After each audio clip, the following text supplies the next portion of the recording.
నమస్కారం ADB news కు స్వాగతం. ముందుగా హెడ్లైన్స్. కామారెడ్డి ఘటన నేపథ్యంలో MLA Payal Shankar house arrest. దాడులకు పాల్పడ్డ వారిని వదిలేసి బాధితులపై కేసులు నమోదు చేస్తున్నారని ఎమ్మెల్యే ధ్వజం. బాధితులకు ప్రభుత్వం అండగా నిలబడాలని డిమాండ్.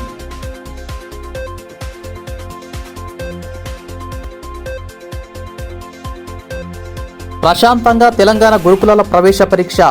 విద్యార్థులకు ఇబ్బందులు తలెత్తకుండా ఏర్పాట్లు చేపట్టిన అధికార యంత్రాంగం. 13 కేంద్రాల్లో 4506 మంది విద్యార్థుల హాజరు.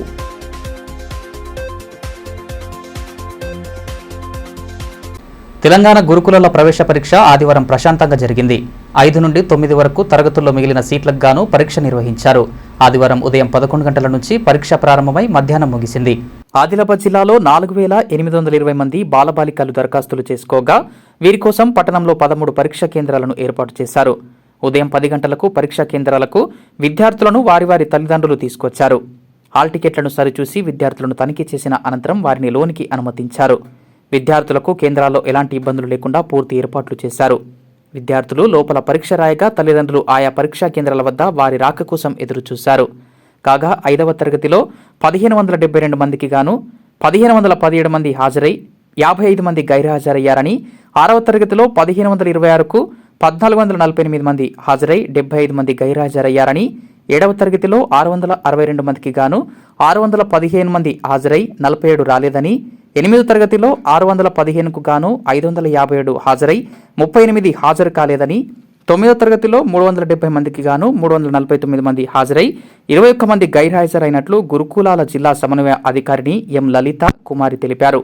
మొత్తం 4745 మందికి గాను 4506 హాజరై 239 మంది విద్యార్థులు గైర్హాజరైనట్లు పేర్కొన్నారు.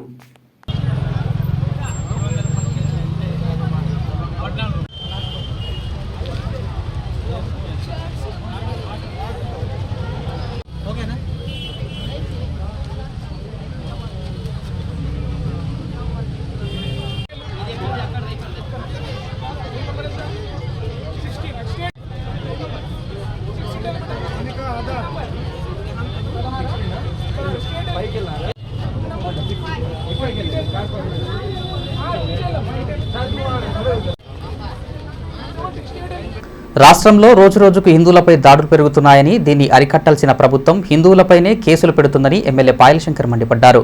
కామారెడ్డి ఎమ్మెల్యే క్యాంపు కార్యాలయంలో దుండగులు చొరబడి హత్యాయత్నం చేయగా పరామర్శించేందుకు కూడా వెళ్లనివ్వడం లేదని ఆగ్రహం వ్యక్తం చేశారు. కామారెడ్డి బాన్స్వాడ ఘటనల నేపథ్యంలో ముందస్తుగా ఎమ్మెల్యే పాయల్ శంకర్ను పోలీసులు గృహ నిర్బంధం చేశారు. కామారెడ్డి బాన్స్వాడకు వెళ్లనివ్వకుండా క్యాంపు కార్యాలయం వద్ద పోలీసులు బందోబస్తు ఏర్పాటు చేశారు. ఈ సందర్భంగా ఎమ్మెల్యే పాయల్ శంకర్ మాట్లాడుతూ, గత బీఆర్ఎస్ హిందువులపై దాడులకు పాల్పడడం, కేసులు పెట్టడంతో ప్రజలు అధికారాన్ని లాక్కున్నారని తెలిపారు.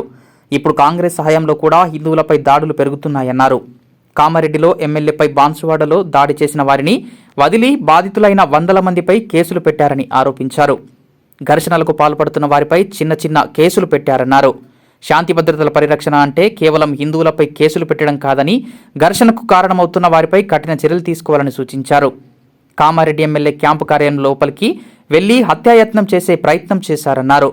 రాష్ట్రంలో ఎమ్మెల్యేలకే భద్రత లేకుంటే సామాన్య ప్రజల పరిస్థితి ఏంటని ప్రశ్నించారు. పాత 10 జిల్లాలను పాలించే కాంగ్రెస్కే అంత శక్తి ఉంటే దేశాన్ని పాలించే బీజేపీకి ఎంత శక్తి ఉంటుందో అర్థం చేసుకోవాలన్నారు. తాము సమన్వయం పాటిస్తున్నామని, ఇప్పటికైనా ప్రభుత్వం హిందువులపై జరుగుతున్న దాడులను సీరియస్గా తీసుకుని వారికి అండగా ఉండాలని డిమాండ్ చేశారు. ఈ రాష్ట్రంలో రోజుకు హిందువుల మీద దాడులు పెరుగుతూ ఉన్నాయి. గతంలో 10 ఏళ్ళు ఈ రాష్ట్రాన్ని పరిపాలించిన టీఆర్ఎస్ పాలనలో ఏ రకంగానైతే హిందువుల మీద దాడులు చేస్తే, హిందువులను అవమానపరిస్తే తెలంగాణ రాష్ట్ర ప్రజలు ఆ రోజు టీఆర్ఎస్ పార్టీకి ఏ రకంగా బుద్ధి చెప్పిందో. నిన్న కామారెడ్డి ఎమ్మెల్యే మీద దాడి, బాన్స్వాడలో హిందువుల మీద దాడి, ఈరోజు వందలాది మంది హిందువుల మీద అక్రమంగా కేసులు బనాయించడం, ఎవరైతే ఘర్షణకు కారకులైతారో వారి మీద మాత్రం చిన్న కేసులు పెట్టి చేతులు దులుపుకునే ప్రయత్నంలో పోలీసు వ్యవస్థ. ఈ రాష్ట్ర డీజీపీ గారికి చెప్పదలుచుకున్నాం, లా అండ్ ఆర్డర్ కంట్రోల్ అంటే కేవలం హిందువులను మాత్రమే కంట్రోల్ చేయడం కాదు, హిందువుల మీద మాత్రమే అక్రమ కేసులు పెట్టడం కాదు, మిగతా వాళ్ళని కూడా కంట్రోల్ చేస్తేనే మీరు లా అండ్ ఆర్డర్ కంట్రోల్ చేసిన వాళ్ళు అవుతారు. ఈరోజు ఒక శాసనసభ్యుని క్యాంపు కార్యాలయం ముట్టడే కాకుండా ఈరోజు క్యాంపు కార్యాలయం లోపలికి వెళ్ళి హత్యా ప్రయత్నం చేసేటటువంటి పరిస్థితి వచ్చిందంటే రాష్ట్రంలో లా అండ్ ఆర్డర్ ఏ రకంగా ఉందో అర్థం చేసుకోండి. ఎమ్మెల్యేలకే భద్రత లేనటువంటి పరిస్థితి ఉంటే సామాన్య ప్రజల పరిస్థితి ఏం కావాలి? ఈరోజు కనీసం బాధితులం, ఈరోజు బాన్స్వాడలో విపరీతమైనటువంటి లాఠీ చార్జ్ బాధితుల మీదనే అక్రమ కేసులు. వారిని పరామర్శిస్తామనంటే కూడా ఎవరిని పోనీయలేనటువంటి పరిస్థితి. ఒక శాసనసభ్యుని కూడా పరామర్శిస్తామంటే పోలీస్ వ్యవస్థ ఎక్కడికక్కడ నిర్బంధాలు విధించకపోతే రాష్ట్ర డీజీపీ గారికి ప్రభుత్వానికి చెప్పదలుచుకుంది. ఈ పరిస్థితి ఇలాగే కొనసాగితే రేపు భవిష్యత్తులో ఎదురయ్యేటటువంటి మిగతా విషయాలు ఏవి జరిగినా ఈ రాష్ట్ర ప్రభుత్వమే బాధ్యత వహించాల్సి ఉంటుంది. ఒక పక్క ఏ హిందూ కూడా ఘర్షణ వాతావరణం కోరుకుంటుంది, ఏ హిందువు కూడా ఈ సమాజం బాగుండాలని కోరుకుంటాం. కానీ మేము బాగుండాలని కోరుకుంటే మాపైనే దాడులు, మాపైనే అక్రమంగా కుట్రలు, మాపైనే అక్రమంగా కేసులు. ఇది వ్యవస్థకే మంచిది కాదు. ఇప్పటికైనా మీరు పరిస్థితిని కంట్రోల్లో తీసుకురావాలా. ఎవరైతే కామారెడ్డిలో ఒక ఎమ్మెల్యే ఇంటి మీదకి క్యాంపు కార్యాలయం మీద దాడి చేసి ఆయన్ని హత్యా ప్రయత్నం చేయడానికి ప్రయత్నం చేసిండ్రో వారిని వెంటనే మిగతా దాని వెనుక ఎవరెవరు ఉన్నారు వాళ్ళందరినీ కూడా బయటకు తీసి ఖచ్చితంగా కేసులు పెట్టి వాళ్ళని లోపలేయాలి. అదేవిధంగా బాన్సువాడలో జరిగినటువంటి సంఘటన, ఒక వర్గానికి సంబంధించినటువంటి ఒక అనిస్సియా డాక్టర్ ఈరోజు దుర్గామాత పాటలు పెడితే అసలు మీరు దినములో ఈ పాటలు పెట్టడానికి వీలు లేదని ఆర్డర్ ఇచ్చేటటువంటి పరిస్థితి వాడికి ఎవరిచ్చింది అధికారం? అసలు ఎవరి ధైర్యం చూసుకొని ఆ రకంగా అవి రెచ్చిపోతున్నారు? అంటే ప్రభుత్వాలు ఏవైనా వాళ్ళకు మాత్రమే రక్షణగా ఉంటాయా? ప్రభుత్వాలు హిందువులకు రక్షణగా ఉండయా? పోలీసు వ్యవస్థ హిందువులకు రక్షణగా ఉండదా? రాష్ట్ర డీజీపీ గారు మీకు అన్ని విషయాలు తెలుసు. మీరు ఒక డీజీపీగా ఒక మంచి అధికారిగా ఉన్నటువంటి మీరు వెంటనే అక్కడ ఉన్నటువంటి పరిస్థితులను నిష్పక్షపాతంగా విచారణ జరపాలా. ఈరోజు ఈ రాష్ట్ర కాంగ్రెస్ పార్టీ ప్రభుత్వానికి కూడా మేము ఒక హెచ్చరిక చేయదలుచుకున్నాం. పాత 10 జిల్లాలు పరిపాలిస్తున్నటువంటి మీకే ఇంత శక్తి ఉంటే ఈ దేశాన్ని పరిపాలిస్తున్నటువంటి మాకెంత శక్తి? స్కౌట్స్ అండ్ గైడ్స్ విద్యార్థులందరూ సామాజిక సేవ దృక్పథాన్ని అలవర్చుకోవాలని విద్యానగర్ కౌన్సిలర్ కల్లాల శ్రీనివాస్ అన్నారు. ప్రపంచ ఆలోచన దినోత్సవాన్ని పురస్కరించుకొని భారత స్కౌట్స్ అండ్ గైడ్స్ జిల్లా అసోసియేషన్ ఆధ్వర్యంలో స్థానిక ప్రభుత్వ ఉన్నత పాఠశాల నంబర్ 1లో కార్యక్రమాన్ని నిర్వహించారు. ఈ కార్యక్రమానికి ముఖ్య అతిథిగా హాజరై స్కౌట్స్ అండ్ గైడ్స్ పతాక ఆవిష్కరణ చేశారు. అనంతరం స్కౌట్ వ్యవస్థాపకులు బెడెన్ పావెల్ దంపతుల చిత్రపటానికి పూలమాలలు వేసి నివాళులర్పించారు. ఈ సందర్భంగా ఆయన మాట్లాడుతూ దేశభక్తి, క్రమశిక్షణ, నాయకత్వ లక్షణాలు, నైతిక విలువలను పెంపొందించే స్కౌట్స్ అండ్ గైడ్స్ యూనిట్లను అన్ని పాఠశాలల్లో ఏర్పాటు చేయాలన్నారు.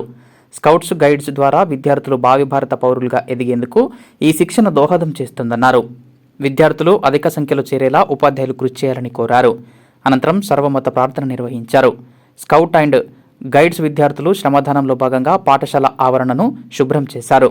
కార్యక్రమంలో పాఠశాల ప్రధానోపాధ్యాయురాలు Niladevi, scout and guides Adilabad జిల్లా అసోసియేషన్ కార్యదర్శి N Swamy, DTTC Nagireddy, senior ఉపాధ్యాయులు సుకుమార్ ప్రశాంత్, స్కౌట్ మాస్టర్లు కృష్ణ, నవీన్, గైడ్ కెప్టెన్ సంగీత, వివిధ పాఠశాలల స్కౌట్స్ అండ్ గైడ్స్ విద్యార్థులు పాల్గొన్నారు. స్కౌట్స్ అండ్ గైడ్స్ ప్రోగ్రాం మరి ఈరోజు నంబర్ 1 స్కూల్లో నిర్వహించుకోవడం జరుగుతుంది. అందులో భాగంగా మరి 22 తారీఖు నాడు థింకింగ్ డే అని మరి ఈరోజు మనం ఈ ప్రోగ్రాంని నిర్వహించుకోవడం జరుగుతుంది.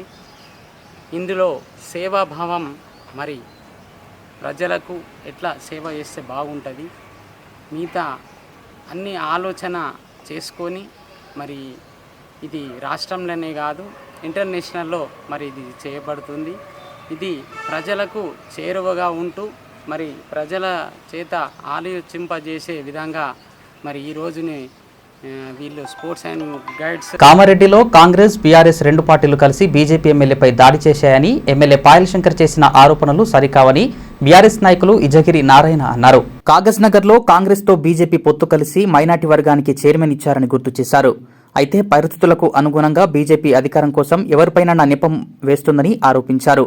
ఆదివారం బీఆర్ఎస్ పార్టీ కార్యాలయంలో ఏర్పాటు చేసిన మీడియా సమావేశంలో ఎమ్మెల్యే పాయల్ శంకర్ వ్యాఖ్యలను ఆయన ఖండించారు.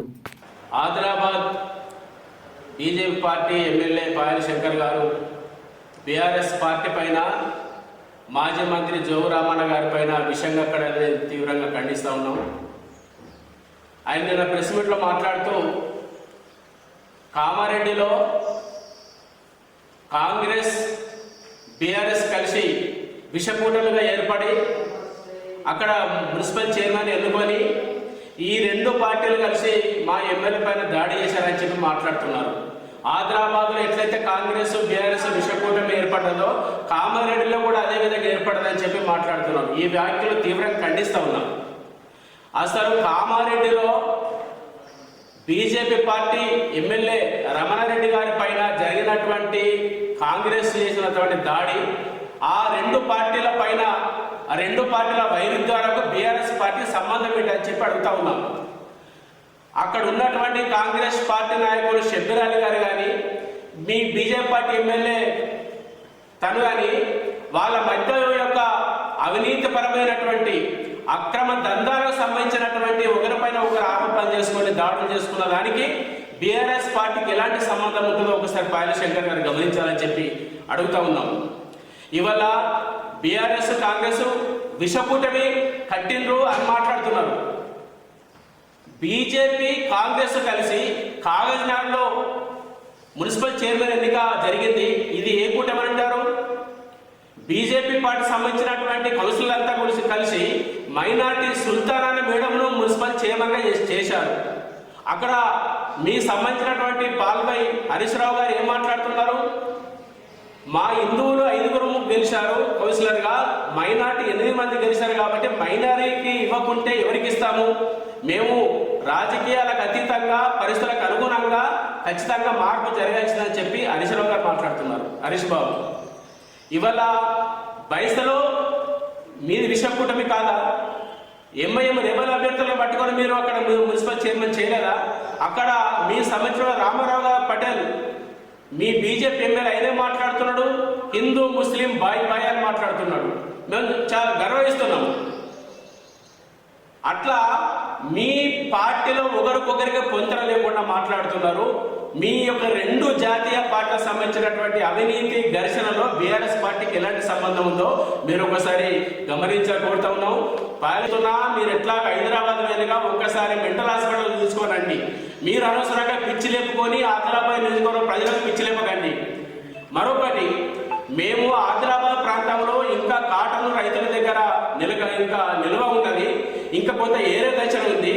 ఇవాళ సీసీఐ వాళ్ళు ఫిబ్రవరి 20 తారీఖు వరకే కటి డేట్ పెట్టేసరికి రైతుల దగ్గర రేటు పెరుగుతుందని చెప్పి నిల్వ చేసుకున్నారు. అదంతా కొనుగోలు చేయాలి. మార్చి 31 వరకు కూడా సీసీఐ రంగంలో ఉండాలని చెప్పి మేము జోగురామన్న గారి నాయకత్వంలో, మా పార్టీ జిల్లా అధ్యక్షులు మాజీ మంత్రి జోగురామన్న గారి నాయకత్వంలో కలెక్టర్ కలిసి మేము వినతి పత్రం ఇచ్చాం. కలెక్టర్ గారు స్పందించి లెటర్ రాస్తామని చెప్పారు. లెటర్ రాసి వారం రోజుల అనుమతి తీసుకొచ్చాడు. ఇవాళ మహారాష్ట్ర సంబంధించినటువంటి సీఎం ఫడ్నవీస్ గారు ఏప్రిల్ 30 వరకు మహారాష్ట్రలో కాటన్ కొనుగోలు చేయాలని చెప్పి టెక్స్టైల్స్ మినిస్టర్కి లెటర్ రాసిండు. ఏప్రిల్ 30 వరకు కొనుగోలు చేయాలని చెప్పి. నిజంగా కేంద్రంలో బీజేపీ ప్రభుత్వం ఉంది కదా, సీసీఐ అంటే కేంద్ర ప్రభుత్వ రంగ కొనుగోలు సంస్థ కదా. మీకు దమ్ము ధైర్యం ఉంటే ఎంపీ ఎమ్మెల్యేలకు మీరు ఖచ్చితంగా ఈ సీఎంను ఒప్పించి ఈ సీఎంతో కేంద్ర ప్రభుత్వం లెటర్ రాయించి మార్చి 30 వరకు రైతుల వద్ద పత్తిని కొనుగోలు చేయడం కోసం మీరు ప్రయత్నం చేయాలి. నిజంగా ఈ వారం రోజులు నువ్వే ప్రయత్నం చేసి తీసుకొచ్చిన చెప్పుకుంటున్నావు కదా, ప్రజలందరూ నమ్మాలంటే మార్చి 31 వరకల్లా మీ ప్రభుత్వాన్ని ఒప్పించి పత్తిని కొనుగోలు చేసే ప్రయత్నం చేస్తే నువ్వు ప్రయత్నం చేసినట్టు ప్రజలు నమ్ముతారు. ఇది కేవలం జోగురామన్న గారు చేసిన ప్రయత్నం, కేవలం బీఆర్ఎస్ పార్టీ చేసిన ప్రయత్నాన్ని, కలెక్టర్ గారు చేసిన ప్రయత్నాన్ని, అఖిలపక్ష రైతు సంఘ నాయకులు చేసిన ప్రయత్నాన్ని ఇలా నీ ఖాతాలో వేసుకోవడానికి నువ్వు జబ్బదరుచుకుంటున్నావు. పాయలశంకర్ గారు, మీరు మతి భ్రమించి మాట్లాడుతున్నారు. ఇప్పటికైనా సరే మీరు రైతాంగం పైన ప్రేమ ఉంటే, మీకు రైతుల పైన అభిమానం ఉంటే మీరు కేంద్ర ప్రభుత్వాన్ని ఒప్పించి మెప్పించి మార్చి 31 వరకు సీసీఐను కొనుగోలు సంస్థను మార్కెట్లో కొనుగోలు చేయడం కోసం రంగంలో ఉంచాలని చెప్పి ఆ ప్రయత్నం చేయాలని చెప్పి పాయలశంకర్ గారిని డిమాండ్ చేస్తా ఉన్నాం. ముఖ్యమంత్రి రేవంత్ రెడ్డి ప్రభుత్వం రాష్ట్రంలో చేస్తున్న అభివృద్ధిని చూసి ఇతర పార్టీల నుంచి కాంగ్రెస్లోకి వలస వస్తున్నారని తలమడుగు మాజీ జెడ్పీటీసీ గోక గణేష్ రెడ్డి అన్నారు. ఆదివారం రుయాడి గ్రామంలో బీఆర్ఎస్ మండల ఎస్సీ సెల్ అధ్యక్షుడు నిట్టేడి గంగాధర్, మాజీ సర్పంచ్ శ్రీనివాసరెడ్డి, అంబేద్కర్ సంఘం అధ్యక్షుడు చెన్నెల లస్మన్న, రజక సంఘం అధ్యక్షుడు ఎల్చాల కిష్టన్న, దందోర సభ్యులు బీఆర్ఎస్ నుంచి కాంగ్రెస్లోకి చేరారు. గోక గణేష్ రెడ్డి వారికి కాంగ్రెస్ కండువాలు వేసి పార్టీలోకి ఆహ్వానించారు. ఈ కార్యక్రమంలో మాజీ ఎంపీపీ రాజేశ్వర్, గ్రామ సర్పంచ్ ఉడుగు రాకేష్, మాజీ ఎంపీటీసీ వెంకన్న యాదవ్, నాయకులు విలాస్ యాదవ్, గోక భూమారెడ్డి, వార్డు సభ్యులు అశోక్, లోక ప్రవీణ్ రెడ్డి, గాజుల సాంబశివ్ తదితరులు పాల్గొన్నారు. ఈ సందర్భంగా తలమడుగు మాజీ జెడ్పీటీసీ గోక గణేష్ రెడ్డి మాట్లాడుతూ సీఎం రేవంత్ రెడ్డి రాష్ట్రంలో అమలు చేస్తున్న పథకాలకు ఆకర్షితులై ఆయా పార్టీల నుంచి కాంగ్రెస్లోకి చేరేందుకు నాయకులు ముందుకు వస్తున్నారని తెలిపారు. కాంగ్రెస్ ప్రభుత్వం రాగానే గ్రామాల వారీగా దరఖాస్తులు చేసుకున్న వారికి రేషన్ కార్డులను జారీ చేసిందన్నారు. ఉచిత కరెంటు, మహిళలకు ఉచిత బస్సు ప్రయాణం, పేదలకు ఇళ్లను ప్రభుత్వం అందిస్తుందని తెలిపారు. రుయాడి గ్రామంలో అర్హులైన ప్రతి ఒక్కరికి ఇందిరమ్మ ఇండ్లను మంజూరు చేసేలా డీసీసీ అధ్యక్షుడితో పాటు ఇన్ఛార్జ్ మంత్రి దృష్టికి తీసుకెళ్లడం జరుగుతుందన్నారు. పార్టీలో చేరిన వారికి సముచిత స్థానం కల్పించడం జరుగుతుందన్నారు. టీఆర్ఎస్ పార్టీకి రాజీనామా పెట్టి మండల ఎస్సీసీఎల్ అధ్యక్షుడిగా పదవిలో ఉండి రాజీనామా పెట్టి కాంగ్రెస్ పార్టీలో జైన్ మిత్రుడు నిట్టడి గంగాధర్ గారికి, అదేవిధంగా తమ్ముడు మాజీ సర్పంచ్ శ్రీనివాస్ రెడ్డి గారికి, మరియు అంబేద్కర్ సంఘం అధ్యక్షుడు చెన్నాల లక్ష్మణ గారికి, మరియు మన రజక సంఘం అధ్యక్షుడు మన కిష్టు గారికి, గెలిచారు కిష్టు గారికి, మరి అలాని గంగన్న గారికి, దండోర అధ్యక్షుడు, వీళ్ళందరికీ స్వాగతం చెప్తున్నాం. శుభదినం. కాంగ్రెస్ పార్టీ ప్రభుత్వం వచ్చాక ఎన్నో మంచి సంక్షేమ కార్యక్రమాలు, 10 ఏళ్ళు ఇవని బియ్యం కార్డులు కానీ, పేదవారికి సన్న బియ్యం కానీ, ఇందిరమ్మ ఇల్లు కానీ ఎన్నో కార్యక్రమాలు అమలు చేస్తుంది. వీటిని ఆకర్షితులై ఇలా కాంగ్రెస్ పార్టీకి రావడం చాలా సంతోషం. మరి గంగాధర్ గారు గతంలో కూడా మాయ వెంట ఉంటే తెలుగుదేశం టైంలో మంచి చురుకైన కార్యకర్త, మంచి కష్టపడే వ్యక్తిత్వం ఉన్నది. శ్రీనివాసరెడ్డి గారు సర్పంచ్ చేసిండు. మరి కిష్టు కానీ, ఆశ మన వాళ్ళు లక్ష్మణ కానీ అందరూ మంచిగా ప్రజాసేవలు ఉన్నోళ్ళే. వాళ్ళతో కాంగ్రెస్ పార్టీకి బలం అవుతుంది. మొన్ననే వార్డు మెంబర్ ఎన్నికల్లో ఇక్కడ కార్యకర్తల కృషి 5 వార్డులకు 5 వార్డులు ఇలా మనం గెలుచుకొని ఈ రియాడి గ్రామ చరిత్రలో జనరల్ ఉన్న అవకాశాన్ని దళిత సర్పంచ్గా మనము 10వ తరగతిలో మెరుగైన ఫలితాలు సాధించడానికి విద్యాశాఖ తగు చర్యలు తీసుకుంటోంది. గతేడాది నవంబర్ నుంచి విద్యార్థులకు 2 పూటలా ప్రత్యేక తరగతులు నిర్వహిస్తోంది. విద్యార్థులు నిర్భయంగా స్వేచ్ఛాయుత వాతావరణంలో పరీక్షలు రాసేలా సన్నద్ధం చేస్తున్నారు. వార్షిక పరీక్షలను దృష్టిలో ఉంచుకొని అన్ని సబ్జెక్టులకు అభ్యాస దీపికలను పంపిణీ చేసింది. స్లిప్ టెస్టులు నిర్వహిస్తూ పురోగతిని తెలుసుకుంటున్నారు. వెనుకబడిన వారిపై ప్రత్యేక శ్రద్ధ వహిస్తూ మెరుగుపడేలా కృషి చేస్తున్నారు. వార్షిక పరీక్షలు మార్చిలో ప్రారంభం కానున్నాయి. వాటికి ముందు విద్యార్థులకు అవగాహన రావడానికి ఏటా విద్యాశాఖ గ్రాండ్ టెస్టులు, ప్రీ ఫైనల్ పరీక్షలు నిర్వహిస్తుంది. పరీక్షల కోసం పునశ్చరణ కొనసాగుతోంది. వార్షిక పరీక్షలు ఎలా రాయాలో అవగాహనకు ఈ 2 పరీక్షలు ఎంతో ఉపయోగపడనున్నాయి. ప్రశ్నాపత్రంలో వచ్చే ప్రశ్నలు ఎలా ఉంటాయి, వాటికి జవాబులు ఎలా రాయాలో స్పష్టమైన అవగాహన రావడానికి ఇవి దోహదపడతాయి. ఈ సందర్భంగా భీంపూర్ ఎంఈఓ రాధాకృష్ణారెడ్డి మాట్లాడుతూ విద్యార్థుల పురోగతి కోసం అందరూ కలిసి పని చేస్తున్నామని వివరించారు. ఈ మధ్యనే Bheempur high school plus KGBV Bheempur, అదేవిధంగా అర్లీ హై స్కూల్ క్లాసులలో కూడా వాళ్ళని అంటే ఏ విధంగా మనం ప్రిపరేషన్ కావాలి, మనకి ఏ విధంగా మన డౌట్స్ ఏవైనా ఉంటే వాటిని క్లియర్ చేసుకోవాలని కూడా వాళ్ళ ద్వారా సూచించడం జరిగింది. ఇంకో విషయం ఏంటంటే మా దగ్గర ఆశ్రమ హై స్కూల్ అందర్బంద్ ఒకే సెంటర్ ఉంది. మొత్తం మా మండల్లో 207 మంది 10వ తరగతి విద్యార్థులు చదువుతున్నారు ప్రస్తుతం. ఈ పిప్పలకోటి హై స్కూలు కప్పర్ల సెంటర్కు వెళ్ళడం జరుగుతున్నది. మిగతా 160 మా ఆశ్రమ స్కూల్ అందర్బంద్లో పరీక్షలు రాయడం జరుగుతుంది. కాకపోతే పిల్లలు ఈ మధ్యన బాగానే పొద్దున స్పెషల్ క్లాస్, సాయంత్రం మళ్ళీ స్పెషల్ క్లాస్కు హాజరవ్వడం, అదేవిధంగా ఇప్పుడు ప్రీ ఫైనల్ నడుస్తున్నాయి. ప్రీ ఫైనల్లో కూడా 100% అటెండ్ కావడం కూడా జరుగుతున్నది. ఈరోజు కూడా ఇక్కడ పిప్పలకోటిలో నేను చూసినట్లయితే 100కు 100% పరీక్ష రాయడం జరిగింది. మిగతా చోట్ల కూడా నేను చూస్తున్న 100% హాజరు నమోదవుతున్నాయి ఎస్ఎస్సి. మన టీచర్లు కూడా దాదాపు అందరూ కూడా 100% పిల్లల్ని గ్రూపులుగా విభజించి ఏబీసీలుగా అంటే మంచిగా వచ్చే వాళ్ళని మీడియం, అదేవిధంగా మరీ లో ఈ విధంగా విభజించడం, లో వాళ్ళని ఇంకా ఎంకరేజ్ చేయడానికి వాళ్ళని ప్రతి సబ్జెక్ట్ మీద థరో కావడానికి కూడా మంచి సూచనలు సలహాలు ఇవ్వడం జరుగుతుంది. ముఖ్యంగా ఇంగ్లీష్ కానీ మ్యాథ్స్ కానీ వెనుకబడ్డ విద్యార్థుల్ని ప్రత్యేకంగా గుర్తించి వాళ్ళని ప్రత్యేక తరగతులే కాకుండా ప్రతి విషయంలో కూడా మంచి అంటే వాళ్ళు ఏ విధంగా మనం ప్రిపేర్ కావాలి, ఏ విధంగా రాయగలగాలి, ఎట్లా మనము మంచి ర్యాంక్ సాధించాలి, మంచి మార్కులు సాధించాలి అనే విధంగా ఈ ఉపాధ్యాయులు కూడా మంచి శ్రమిస్తున్నారు. అదేవిధంగా భీంపూర్ జెడ్పీ ఉన్నత పాఠశాల హెచ్ఎం కాంచన మాట్లాడుతూ ప్రత్యేక తరగతులు అభ్యాస దీపికలతో విద్యార్థులు మెరుగుపడుతున్నారన్నారు. రాబోతున్నటువంటి 10వ తరగతి పరీక్షలకి పిల్లలను సన్నద్ధం చేయడం జరుగుతుంది. దానికోసం ప్రత్యేక తరగతులు నిర్వహిస్తున్నాము. అలాగే ఇప్పుడు ప్రీ ఫైనల్ పరీక్షలు కూడా నిర్వహించడం జరుగుతుంది.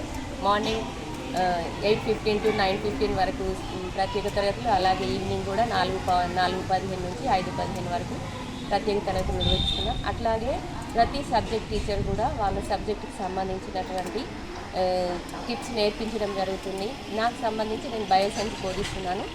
నేను ముఖ్యంగా వాళ్ళకు ఎక్కువ టార్గెట్ పాయింట్స్ ఏవైతే ఉందో వాటి మీద కాన్సన్ట్రేట్ చేయమని చెప్తున్నాను.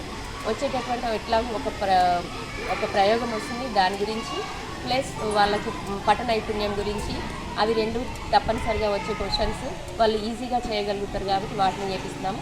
అట్లాగే అభ్యాస దీపికలను చాలా మంచిగా ప్రాక్టీస్ చేస్తున్నాం. ఎందుకంటే దాంట్లో సునాయాసంగా నేర్చుకోవడానికి ప్లస్ బుక్ అంతా చదవకుండా మెయిన్ పాయింట్స్ చదవడానికి అవసరమైనవన్నీ ఉంటాయి కాబట్టి వాటిని ప్రాక్టీస్ చేస్తున్నాము.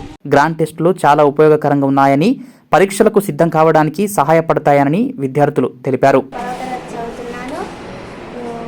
మాకు ఎస్ఎస్సి ప్రీ ఫైనల్ ఎగ్జామ్స్ జరుగుతున్నాయి. ఈరోజు మ్యాథ్స్ ఎగ్జామ్ ఉండే అందరం చాలా బాగా రాసినాం. రోజు మార్నింగ్ అండ్ ఈవినింగ్ మాకు స్పెషల్ క్లాసులు జరుగుతున్నాయి. అందులో సాయంత్రం స్నాక్స్ని కూడా ప్రొవైడ్ చేస్తున్నారు. మాకు ఏదైనా డౌట్లు ఉంటే మేము సార్ వాళ్ళకి అడిగితే అవి అన్ని క్లియర్ చేస్తున్నాం. నేను 10వ తరగతి జెడ్పీహెచ్ఎస్ పిప్పలకోటలో చదువుతున్నాను. మాకు 10వ తరగతి ఎస్ఎస్సి స్పెషల్ క్లాసులు పొద్దున మరియు సాయంత్రం చాలా బాగా నడుస్తున్నాయి. మా సార్లు మాకు మంచి సబ్జెక్ట్ అందిస్తున్నారు. 10th మాత్రమే కాదు, after 10th intermediate and competitive exams కూడా మంచిగా మమ్మల్ని ప్రిపేర్ చేస్తున్నారు. మేము మా బెస్ట్ ఇస్తున్నాము. చాలా బాగా మాకు అర్థమవుతుంది. మేము ఎక్స్పెక్ట్ చేస్తున్నాం మంచి ర్యాంకులు తెచ్చుకోగలుగుతామని. పట్టణంలోని 21వ వార్డు కౌన్సిలర్గా విజయం సాధించిన తోకల నరేష్ సన్మాన కార్యక్రమాన్ని ఆదివారం స్థానిక క్రాంతినగర్లో నిర్వహించారు. వార్డుకు చెందిన ఆదివాసీ పర్ధాన్ కులస్తుల నేతృత్వంలో నూతన కౌన్సిలర్ను ఘనంగా సత్కరించారు. అంతకుముందు సాంప్రదాయ డోలు వాయిద్యాల నడుమ స్వాగతం పలికారు. శాలువాలతో ఘనంగా సత్కరించి అభినందనలు తెలియజేశారు. వార్డులో నెలకొన్న సమస్యలను కౌన్సిలర్ దృష్టికి తీసుకెళ్లి వాటి పరిష్కారానికి కృషి చేయాలని కోరారు. అందుకు ఆయన సానుకూలంగా స్పందిస్తూ కనీస వసతుల కల్పన, ప్రజా సమస్యల పరిష్కారం కోసం కృషి చేస్తానని భరోసా కల్పించారు. ఈ కార్యక్రమంలో సీడం విజయ్, గేడం వనిత, మెస్రం కృష్ణ, గోడం లక్ష్మణ్, రాకేష్, అనిల్ తదితరులు పాల్గొన్నారు. సంతోషం, చాలా గర్వకారం. ఎందుకంటే ఈ వాడకట్ల మన సమాజం కూడా ఉంది, దాంతోపాటు అగ్రకులాలు ఉన్నాయి. ఆ విధంగా మనం కూడా కొన్ని చూసుకొని కొన్ని మనం నేర్చుకోవాలా.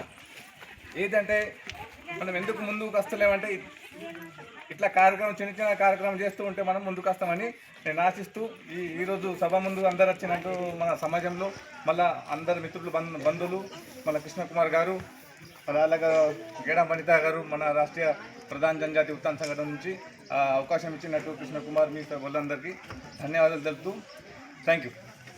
మేడం గారికి వందనం. ఈ ప్రోగ్రామ్ కాంక్రీట్ చేస్తున్న పెద్దలు, ఇక్కడికి వచ్చిన అందరూ ప్రజలకి, విఠల్ రుకుంబాయి ఆలయ కమిటీ వారికి నా ప్రాధాభివందనం. మీరు మనం విఠల్ రుకుంబాయి టెంపుల్ చేద్దామన్నారు. ఇది కూడా ఆల్రెడీ శంకరన్నకు చెప్పినాం, కలిసి ఉండే. శంకరన్న ఆల్రెడీ 25 lakhs బిల్ పెట్టింది. సో మేబీ ఇది ఏప్రిల్ ఒక 3 నెలల 4 నెలల్లో మేబీ రావచ్చు. సో ఇప్పుడు విఠల్ రుకుంబాయి జయంతి ఏ రోజునైతే ఉందో, సో ఇట్లనే నేను ఎమ్మెల్యే సార్ని పిలుస్తాను. విఠల్ రుకుంబాయి ఆలయ కమిటీలు ప్లస్ ప్రజలు అందరూ కూడా మనం పెద్ద ఎత్తున అన్నకు సన్మానం చేసి సో టెంపుల్ది. వార్తలు ముగించే ముందు హెడ్లైన్స్ మరోసారి. కామారెడ్డి ఘటన నేపథ్యంలో MLA Payal Shankar house arrest. దాడులకు పాల్పడ్డ వారిని వదిలేసి బాధితులపై కేసులు నమోదు చేస్తున్నారని ఎమ్మెల్యే ధ్వజం. బాధితులకు ప్రభుత్వం అండగా నిలబడాలని డిమాండ్.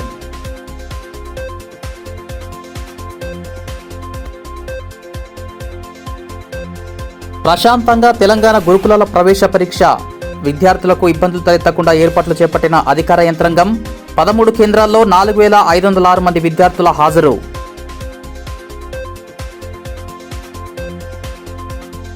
ఈ వార్తలు ఇంతటితో సమాప్తం. తిరిగి ప్రసారమయ్యే మరో బులెటిన్లో మళ్ళీ కలుసుకుందాం. అంతవరకు సెలవు. నమస్కారం.